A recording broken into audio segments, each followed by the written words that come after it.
Om Swastiastu, salam sejahtera bagi kita semua.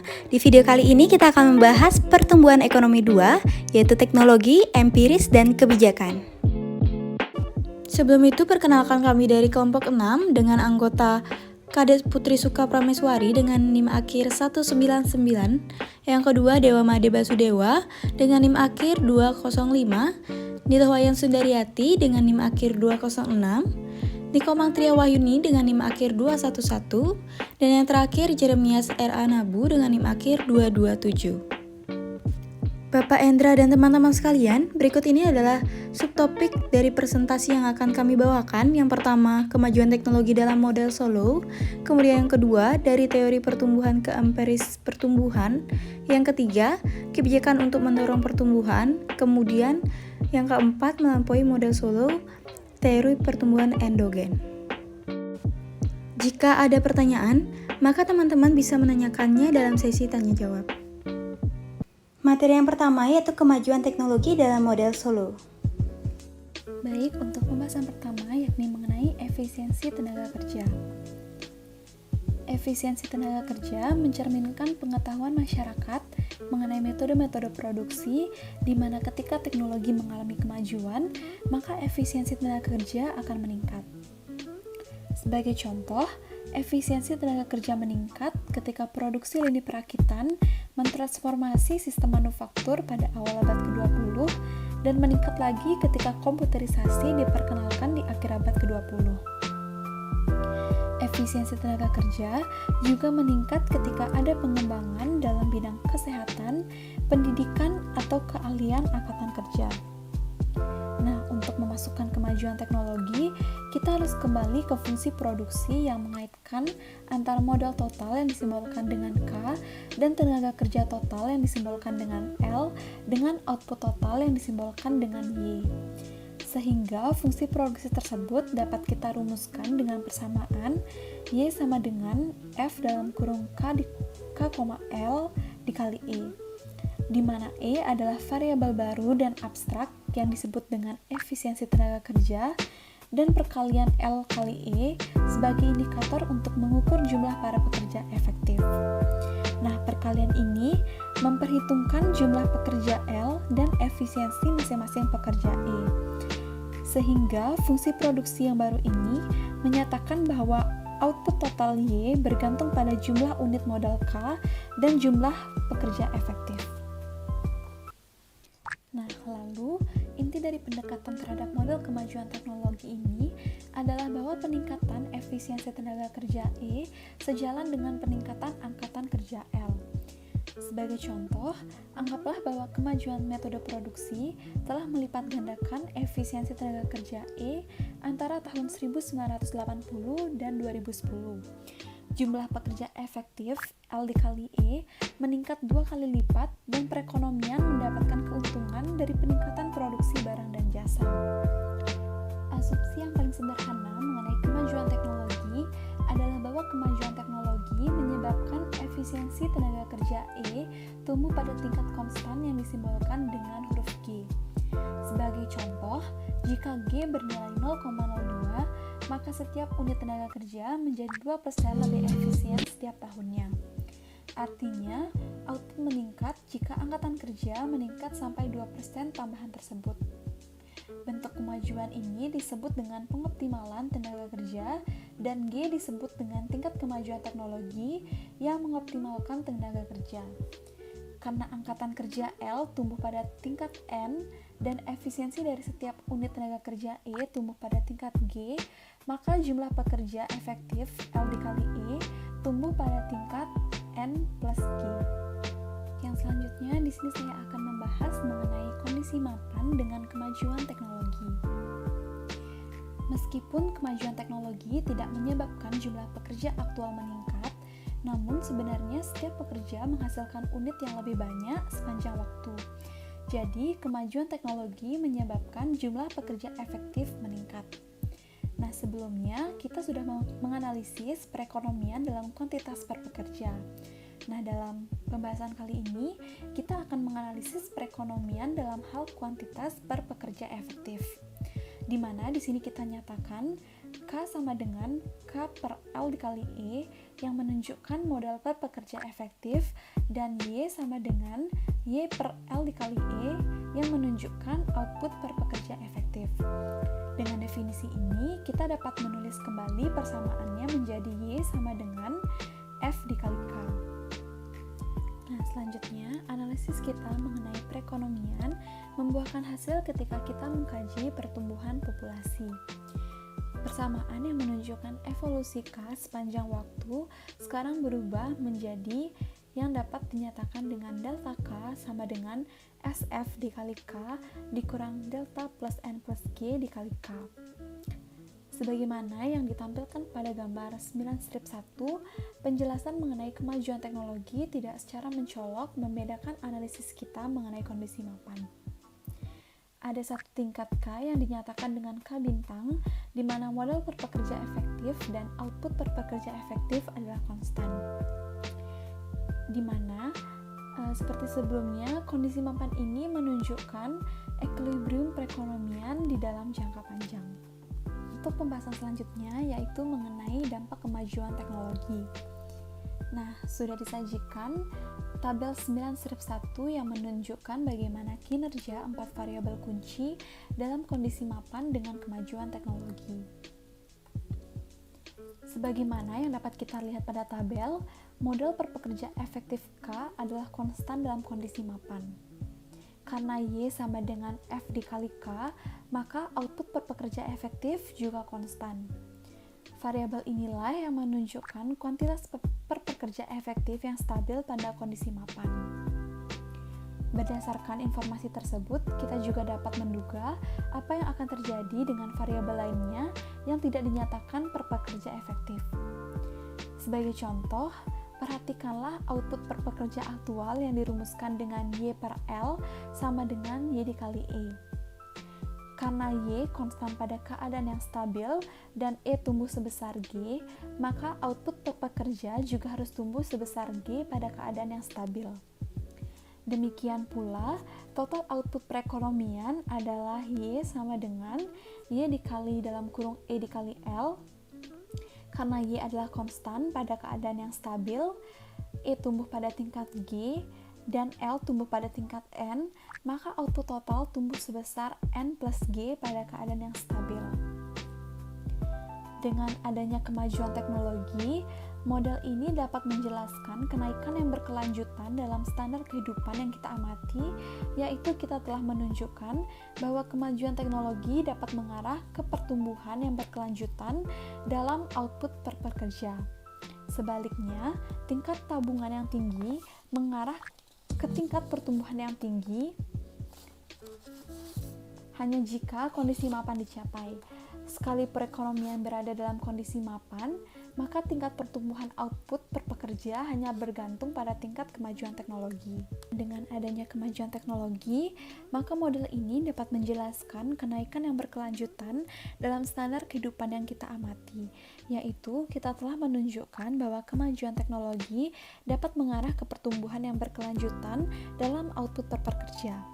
Sebaliknya, tingkat tabungan yang tinggi mengarah ke tingkat pertumbuhan yang tinggi hanya jika kondisi mapan dicapai.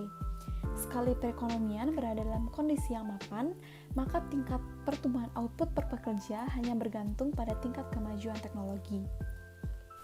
Mengacu pada model Solow yang menyatakan bahwa hanya kemajuan teknologi yang dapat menjelaskan peningkatan standar kehidupan yang berkelanjutan, kemajuan teknologi juga memodifikasi kriteria untuk kaidah emas. Tingkat modal kaidah emas didefinisikan sebagai kondisi mapan yang memaksimalkan konsumsi per pekerja efektif. Dengan mengikuti argumen yang sama yang kita gunakan sebelumnya, kita bisa menunjukkan bahwa konsumsi per pekerja efektif pada kondisi mapan adalah dengan persamaan C bintang sama dengan F dikali K bintang dikurang delta plus N plus G bintang.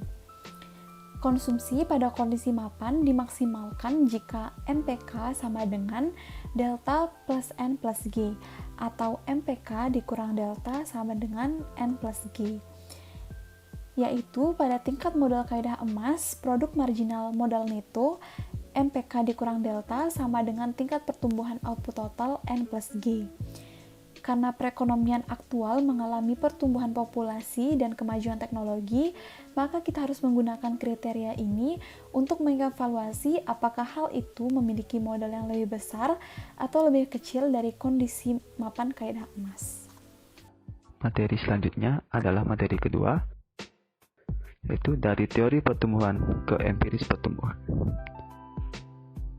Pertumbuhan seimbang.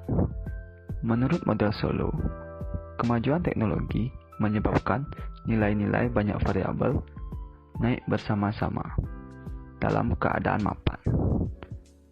Properti ini yang disebut pertumbuhan seimbang.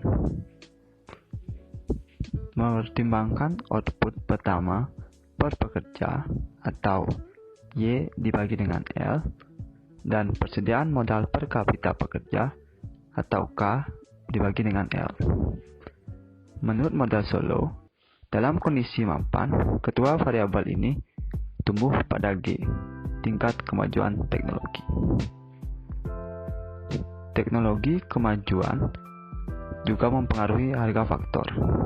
Prediksi model Solow tentang harga faktor dan keberhasilan prediksi ini khususnya patut diperhatikan ketika dikontraskan dengan teori Karl Marx tentang perkembangan ekonomi kapitalis, di mana Marx meramalkan bahwa pembelian modal akan menurun dari waktu ke waktu, dan ini akan menyebabkan krisis ekonomi dan politik.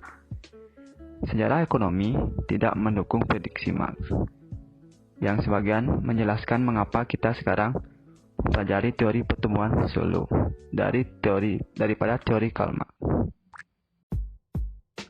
Materi yang selanjutnya adalah konvergensi.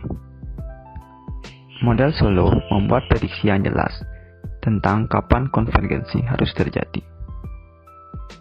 Menurut model tersebut, apakah dua ekonomi akan bertemu tergantung pada mengapa mereka berada di dalam tempat yang sama. Di satu sisi, misalkan dua ekonomi terjadi secara kebetulan historis untuk memulai dengan stok modal yang berbeda. Tetapi mereka memiliki kondisi mapan yang sama, seperti yang ditentukan oleh tingkat tabungan, tingkat pertumbuhan penduduk, dan efisiensi tenaga kerja. Pengalaman konsisten dalam analisis ini, dalam sampel ekonomi dengan budaya dan kebijakan yang sama, studi menemukan bahwa ekonomi bertemu satu sama lain pada tingkat sekitar 2% per tahun. Namun, perbedaan-perbedaan ini perlahan-lahan menghilang seiring berjalannya waktu. Konvergensi ini dapat dijelaskan dengan model Solow, dengan asumsi bahwa ekonomi negara-negara tersebut memiliki titik awal yang berbeda, tetapi mendekati kondisi mapan yang sama. Materi selanjutnya adalah akumulasi faktor versus efisiensi produksi. Sebagai masalah akuntansi, perbedaan internasional dalam pendapatan per orang dapat dikaitkan dengan baik perbedaan dalam faktor-faktor produksi, seperti jumlah modal, fisik dan manusia, atau perbedaan dalam efisiensi yang ekonomi menggunakan faktor-faktor produksi mereka. Untuk menggambarkan masalah ini, dalam model Solow, pertanyaannya adalah apakah kesenjangan besar antara kaya dan miskin dijelaskan oleh perbedaan akumulasi modal, termasuk modal manusia atau perbedaan fungsi produksi. Ada beberapa cara untuk menafsirkan korelasi positif ini. Satu hipotesis adalah bahwa ekonomi yang efisien dapat mendorong akumulasi modal. Hipotesis lain adalah bahwa akumulasi modal dapat menyebabkan efisiensi yang lebih besar.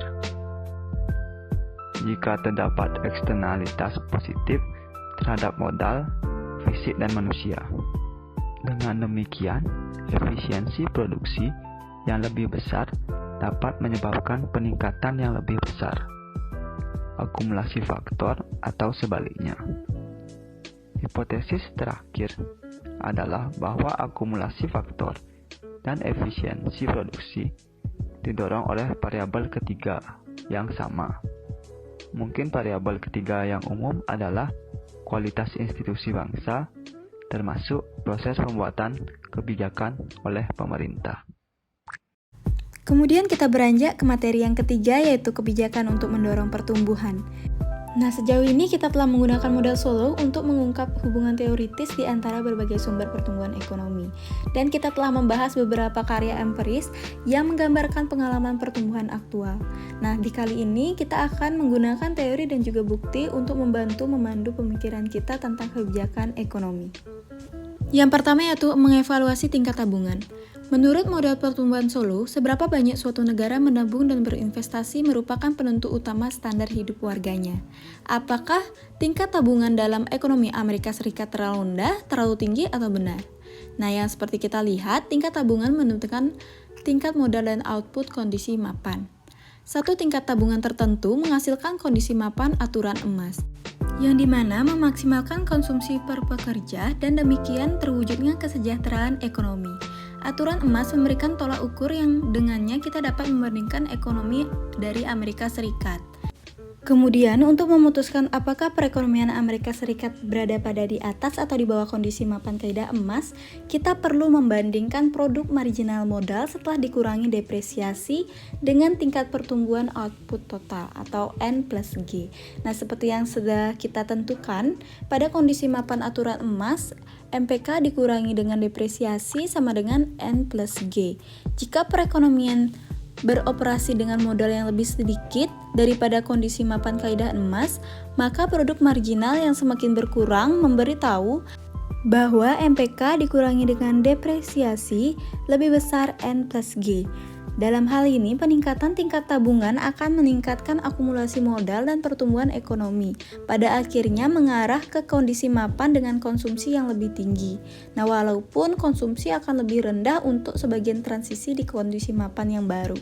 Kemudian di sisi lain, jika perekonomian memiliki lebih banyak modal daripada dalam kondisi mapan kaidah emas, maka MPK dikurangi depresiasi lebih kecil N+G. Dalam hal ini, akumulasi modal berlebihan.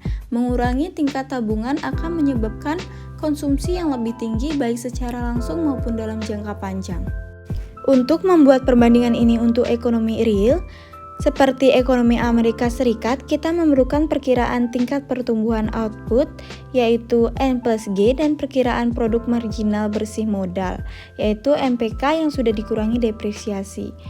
PDB real di Amerika Serikat tumbuh rata-rata 3% per tahun, jadi N+G plus 0,03. Nah, kita dapat memperkirakan produk marginal bersih modal dari 3 fakta berikut. Yang pertama, stok modal sekitar 2,5 kali PDB 1 tahun. Kemudian yang kedua, depresiasi modal sekitar 10% dari PDB. Yang ketiga, pendapatan modal sekitar 30% dari PDB.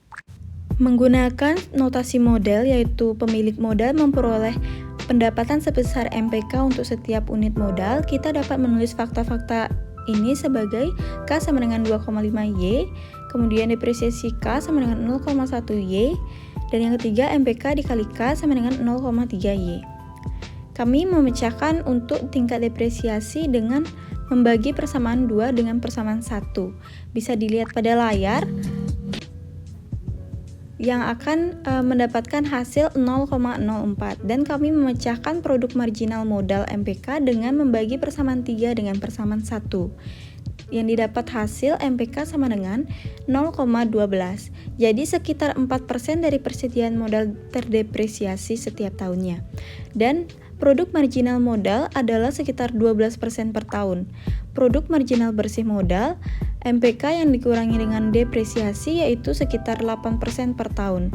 Sekarang kita dapat melihat bahwa pengembalian modal yaitu 8% per tahun jauh melebihi tingkat pertumbuhan rata-rata ekonomi.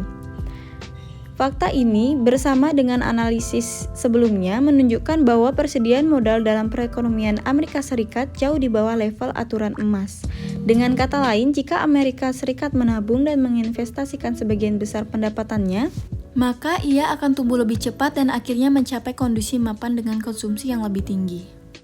Kesimpulan ini tidak unik untuk ekonomi Amerika Serikat karena ketika perhitungan serupa dilakukan untuk ekonomi lain, hasilnya akan sama atau serupa.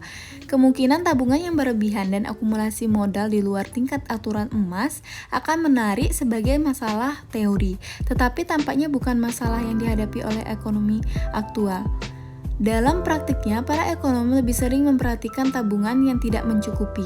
Perhitungan semacam inilah yang memberikan landasan intelektual untuk keprihatinan ini.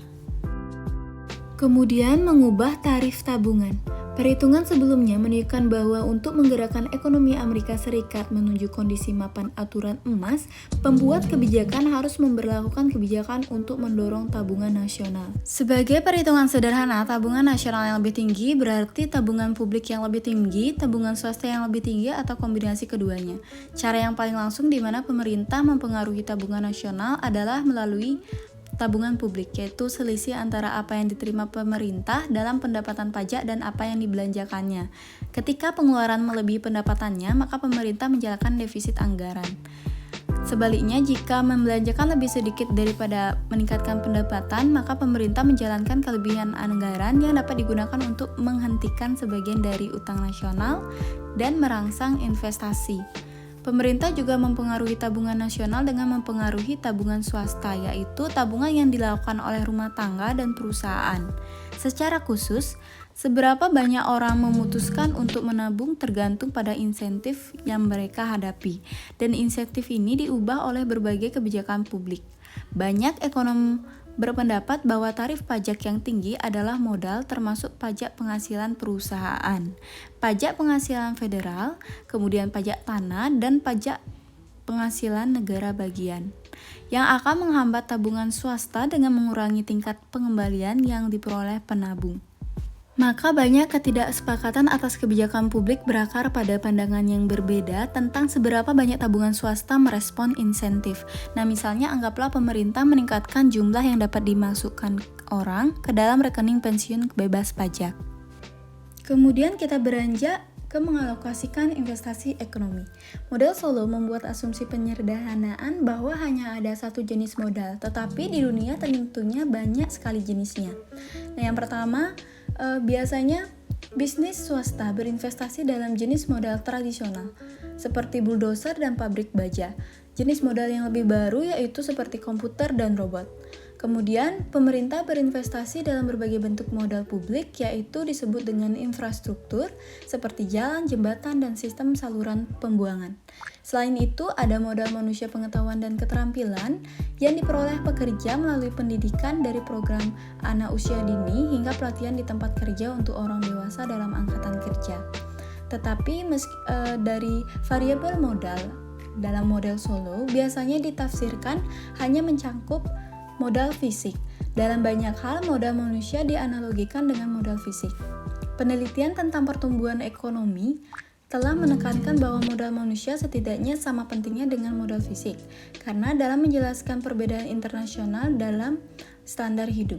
Salah satu cara untuk memodelkan fakta ini adalah dengan memberikan variabel yang kita sebut modal dan definisi yang lebih luas yang mencakup modal manusia dan modal fisik. Dengan kata lain, jenis modal apa yang menghasilkan produk marginal tertinggi? Untuk sebagian besar, pembuat kebijakan dapat mengandalkan pasar untuk mengalokasikan kumpulan tabungan ke jenis investasi alternatif. Industri-industri dengan produk modal marginal tertinggi secara alami akan paling bersedia meminjam pada tingkat bunga pasar untuk membiayai investasi baru. Banyak ekonom menganjurkan agar pemerintah hanya menciptakan level playing field untuk berbagai jenis modal, misalnya dengan memastikan bahwa sistem pajak memperlakukan semua bentuk modal secara setara. Pemerintah kemudian dapat mengandalkan pasar untuk mengalokasikan modal secara efisien. Kita ambil contoh misalnya kemajuan teknologi terjadi sebagai produk sampingan dari kegiatan ekonomi tertentu. Produk sampingan semacam itu disebut eksternalitas teknologi. Dengan adanya eksternalitas seperti itu, pengembalian modal sosial melebihi pengembalian pribadi dan manfaat dari peningkatan akumulasi modal bagi masyarakat akan lebih besar daripada yang disarankan oleh model Solow. Selanjutnya yaitu mendirikan institusi yang tepat. Salah satu alasan negara mungkin memiliki tingkat efisiensi produksi yang berbeda, yaitu karena mereka memiliki institusi yang berbeda yang memandu alokasi sumber daya yang langka. Menciptakan lembaga yang tepat penting untuk memastikan bahwa sumber daya dialokasikan untuk penggunaan terbaiknya. Di antara negara-negara kapitalis demokratis, ada perbedaan kelembagaan yang penting tetapi lebih halus. Salah satu contohnya adalah tradisi hukum suatu bangsa. Beberapa negara seperti Amerika Serikat, Australia, India, dan Singapura adalah bekas jajahan Britania Raya dan oleh karena itu memiliki sistem common law ala Inggris. Perbedaan kelembagaan penting lainnya di berbagai negara adalah kualitas pemerintahan dan kejujuran pejabat pemerintah. Idealnya, pemerintah harus memberikan bantuan pada sistem pasar dengan melindungi hak milik, menegakkan kontrak, mempromosikan persaingan, menuntut penipuan, dan sebagainya. Namun, pemerintah kadang menyimpang dari cita-cita ini dan bertindak lebih seperti pegangan tangan dengan menggunakan otoritas negara untuk memperkaya beberapa individu yang kuat. Adam Smith, yaitu seorang ekonom besar pada abad ke-18, sangat menyadari peran institusi dalam pertumbuhan ekonomi. Beliau pernah menulis yaitu sedikit lagi yang diperlukan untuk membawa negara ke tingkat kemewahan tertinggi dari barbarisme terendah, tetapi perdamaian, pajak mudah, dan administrasi keadilan yang dapat ditoleransi, semua sisanya dibawa oleh hal-hal yang alami.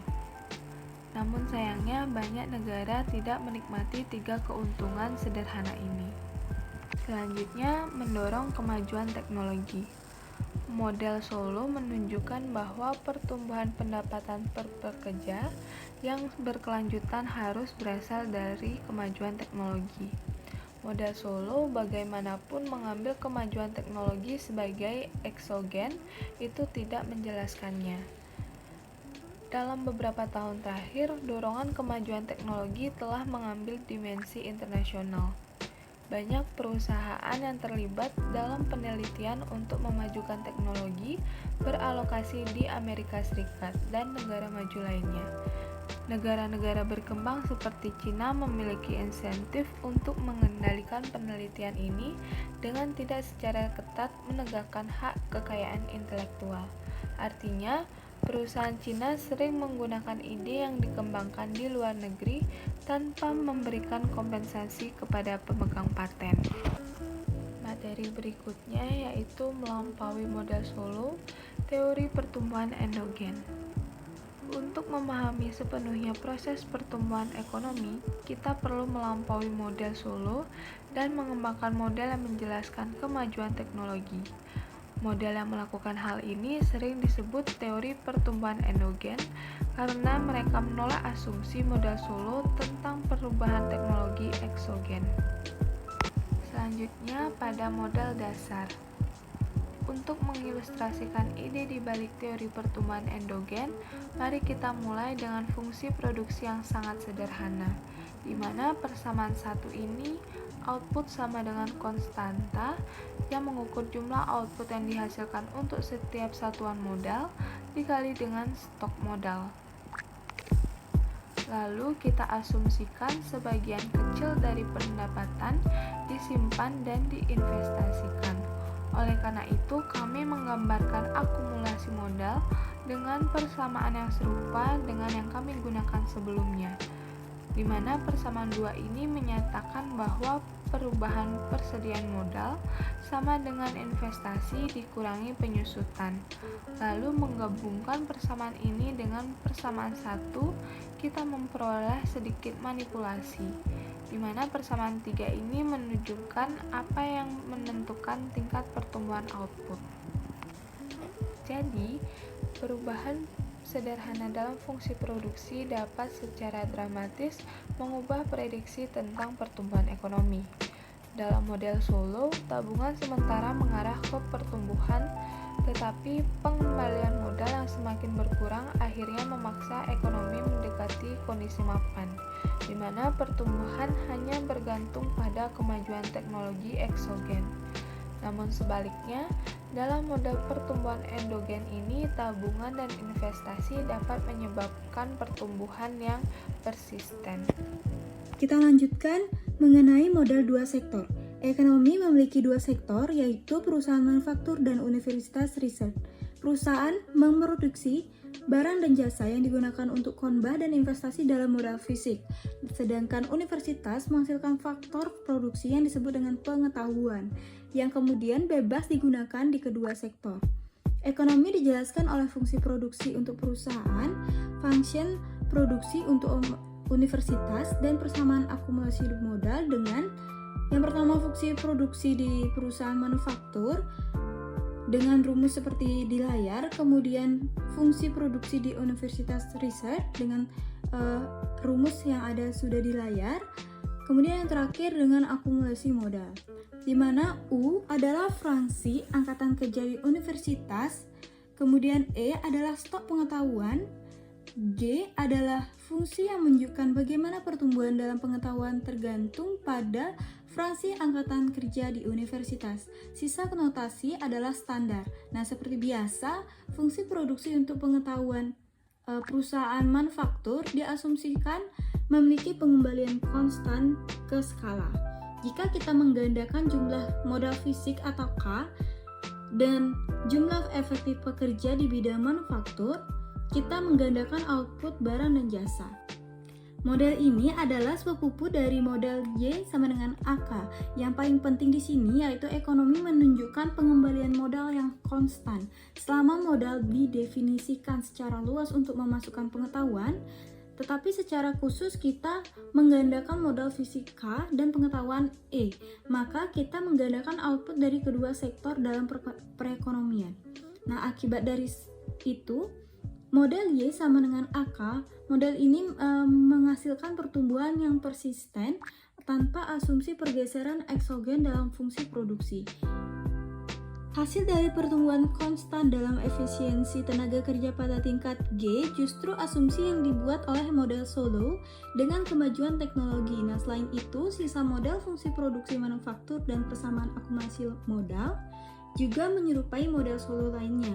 Akibat dari itu, untuk setiap nilai tertentu, model pertumbuhan endogen ini bekerja seperti model Solow. Ada dua variabel keputusan utama dalam model ini, seperti dalam model Solow. Fraksi output yang digunakan untuk menabung dan investasi menentukan stok modal fisik steady state. Selain itu, fraksi tenaga kerja di universitas menentukan pertumbuhan stok pengetahuan baik S dan mempengaruhi tingkat pendapatan, meskipun hanya kita yang mempengaruhi tingkat pertumbuhan pendapatan negara. Nah, dengan demikian, model pertumbuhan endogen ini mengambil langkah kecil ke arah menunjukkan keputusan masyarakat mana yang menentukan tingkat perubahan teknologi. Kemudian, penelitian mikroekonomi. Model pertumbuhan endogen, dua sektor yang sudah saya jelaskan tadi, membawa kita lebih dekat untuk memahami kemajuan teknologi. Tetapi model tadi adalah dasar tentang penciptaan pengetahuan. Jika seseorang berpikir tentang proses penelitian dan pengembangan, bahkan untuk sesaat, maka tiga fakta menjadi jelas. Yang pertama, meskipun pengetahuan sebagian besar merupakan barang publik, banyak penelitian dilakukan di perusahaan yang didorong oleh motif keuntungan. Kemudian yang kedua, penelitian menguntungkan karena inovasi memberi perusahaan monopoli sementara, baik karena sistem paten atau karena adanya keuntungan menjadi perusahaan pertama di pasar dengan produk baru. Ketiga, ketika suatu perusahaan berinovasi, perusahaan lainnya membangun inovasi itu menghasilkan inovasi generasi berikutnya. Fakta-fakta yaitu pada dasar mikroekonomi ini tidak mudah dihubungkan dengan model pertumbuhan. Kemudian proses penghancuran kreatif. Ketika perusahaan pengusaha memasuki pasar, ia memiliki beberapa tingkat kekuatan monopoli atas inovasinya. Nah, memang prospek keuntungan monopoli lah yang memotivasi pengusaha itu sendiri. Maksudnya perusahaan baru baik untuk konsumen yang sekarang memilih pilihan yang lebih luas, tetapi seringkali buruk bagi produsen lama yang mungkin merasa sulit untuk bersaing. Jika produk baru cukup lebih baik daripada yang lama, perusahaan lama bahkan mungkin akan gulung tikar. Seiring waktu akan terjadi proses untuk memperbarui dirinya. Perusahaan wirausahawan menjadi pemegang jabatan, menikmati profitabilitas tinggi, sampai produknya digantikan dengan wirausahawan lain dengan inovasi generasi berikutnya. Sejarah menegaskan bahwa ada pemenang dan pecundang dari kemajuan teknologi. Misalnya di Inggris, pada awal abad ke-19, sejumlah inovasi adalah penemuan dan penyebaran mesin yang dapat memproduksi tekstil dengan pekerja tidak terampil dengan biaya yang rendah. Nah, kemajuan teknologi ini baik untuk konsumen yang bisa berpakaian sendiri dengan lebih murah. Namun perajin tekstil yang terampil di Inggris melihat pekerjaan mereka terancam oleh teknologi baru dan mereka menanggapinya dengan mengorganisir pemberontakan dengan kekerasan. Para pekerja huru-hara yang disebut dengan Luddites menghancurkan mesin tenun yang digunakan di pabrik wol dan kapas, membakar rumah pemilik pabrik, dan saat itulah istilah Luddite mengacu pada siapa yang menentang kemajuan teknologi.